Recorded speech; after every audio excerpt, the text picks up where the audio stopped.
On va dire quelques détails à propos du Kaddish. Le Kaddish, c'est un shevar, c'est une louange d'une extrême importance.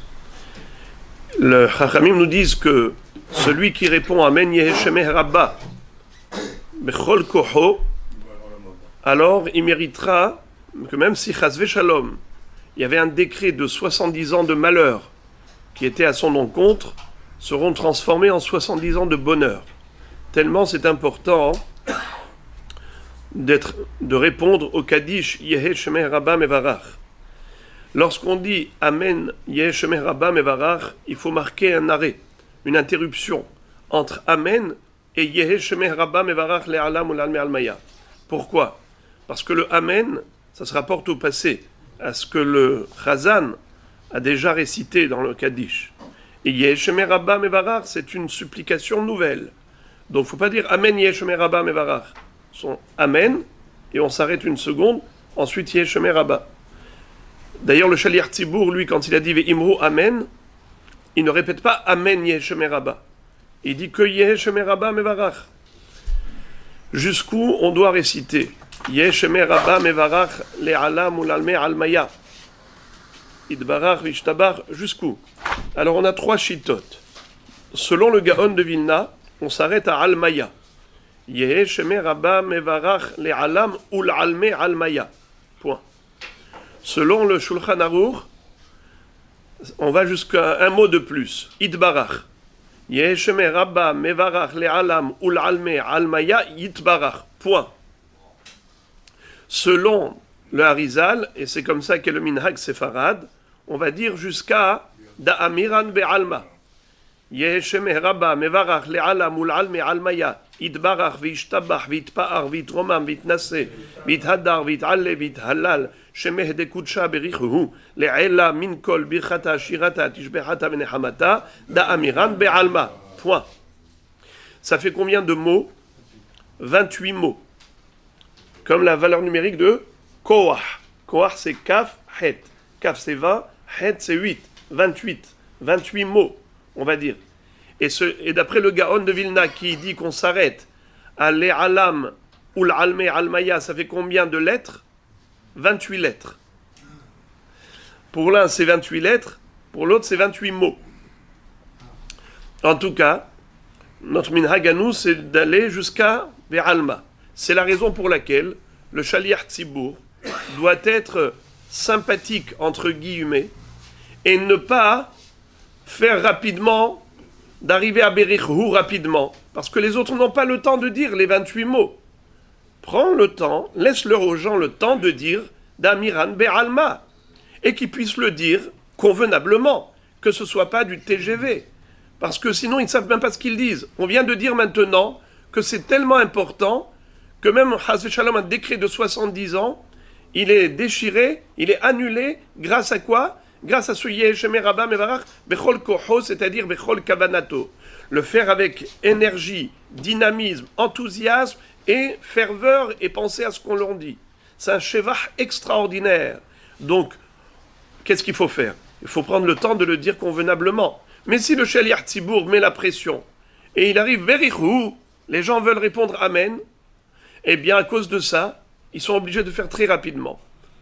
Donc, le Shaliach Tzibour, quand il arrive à Yehi Shemeh Rabba Mevarach, qu'il attende un petit peu. Pour dire Berichou, une fois que tout le monde a terminé de dire Be'alma. Maintenant, si ça n'a pas été le cas, on va dire que le Shaliach Tzibour n'avait pas de patience. Et il est arrivé à Berichou. Et les gens n'ont pas terminé de dire Be'alma. Est-ce qu'ils répondent Amen à Berichou ou ils ne répondent pas Amen? Il faut qu'ils terminent d'abord leur Be'alma pour arriver aux 28 mots. Eh bien, ils ne répondent pas Amen. Lui, il va dire Berichou, et eux ne répondent pas Amen jusqu'à ce qu'ils terminent de dire Be'alma. Pourquoi? Parce que le Amen de Berichou est moins obligatoire que les autres Amenim.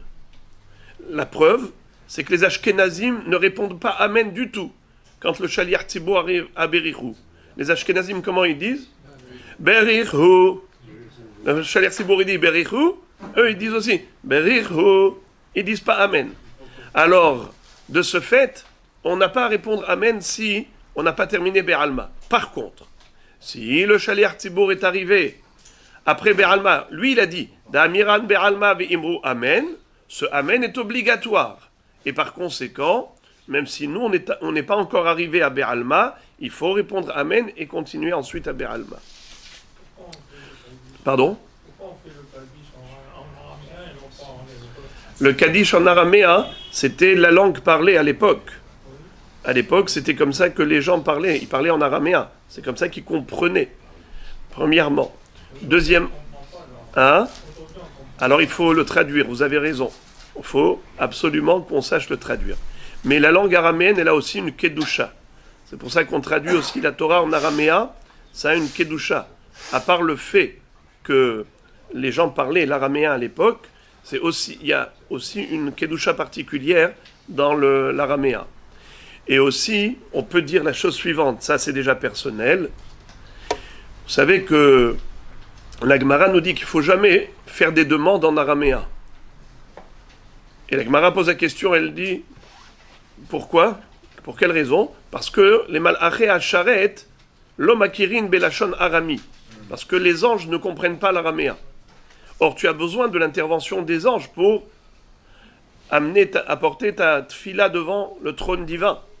C'est eux qui vont amener devant Hachem ta prière. Alors eux, ils ne comprennent pas l'araméen.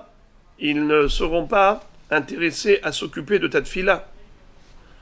Mais la Gemara pose la question, alors elle dit, pourquoi Rabbi Yehuda, je crois que c'est Rabbi Yehuda, quand il allait voir les malades, il allait leur dire, Rahamana idkirinach lishlam, que Dieu se souvienne de toi pour la paix. C'est-à-dire qu'il t'envoie refoua chez les mains.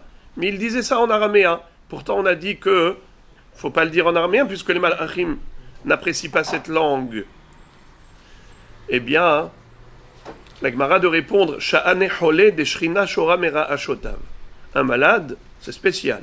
La shechina elle-même se trouve à la tête du malade. Et par conséquent, comme la shechina est présente, celui qui prie pour la refoua chez les mains de cet homme, il s'adresse directement à la shechina. Il n'a pas besoin de l'intervention des malachim. C'est pour ça qu'il peut parler en araméen, puisqu'il s'adresse directement à la shechina. Et le Hida explique, c'est la raison pour laquelle on commence la Haggadah avec un passage en araméen. Pourquoi en araméen et pas en hébreu alors que toute la Haggadah est en hébreu? Pour indiquer que ce soir de la Haggadah, la shechina est présente dans les maisons juives pour écouter les louanges chantées à Dieu pendant la nuit de Pessah. On s'adresse directement à la shechina. On n'a pas besoin que les malachim soient intermédiaires. Je dirais pareil pour le Kaddish. Le Kaddish, c'est quelque chose de tellement fort que ça va directement à Kadosh Baruch Hu. On n'a pas besoin de l'intervention des malachim. On peut se permettre de le faire en araméen. Il faut également savoir que quand on dit Amen, qu'est-ce que ça veut dire Amen? Amen, comment? Anima Amin. Comme ça vous dites Amen, Anima Amin. C'est plus que ça. C'est à la deuxième personne du singulier. Amen.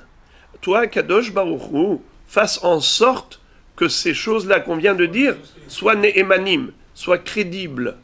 Accomplis nos demandes.